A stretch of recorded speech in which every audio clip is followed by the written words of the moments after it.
আমি আমার নিজের লেখা কবিতা পাঠ করে অবস্থান বিক্ষোভে বক্তব্য রাখব। কবিতার নাম পরিযায়ী শ্রমিক, কলমে আইনজীবী শাহাদাত শাহ, ডায়মন্ড হারবার। ভারতে এক রাজ্য আছে নাম হরিয়ানা, গিয়েছিল কাজে সেতা জোগাড় করিতে খানা। গরিবের ছেলে সাবির আলী করিত সেতা ফেরি, লোহা লক্কর কিনে সাবির জমাতো টাকা করি। বাসন্তী থেকে হরিয়ানা হয়তো অনেক দূর, ঘটনা এমন ঘটানো হলো বেদনা বিধুর। থাকতো সেটায় ভাড়া নিয়ে ছোট্ট একটি ঘর, আপন বলে ছিল না তার, সবাই ছিল পর। বাড়ির পাশে পড়েছিল কতকগুলি হাড়, গো মাংসের দোহাই দিয়ে ভেঙে দিল ঘাড়।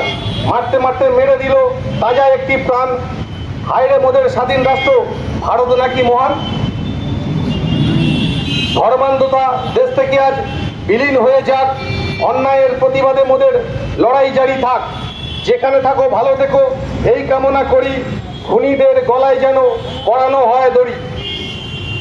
ভরসা করি আইন আদালত আর খাকি উর্দি, বিচার পেতে অনশনে তাই গরিবের কণ্ঠ নওশাদ সিদ্দিকী। ধন্যবাদ।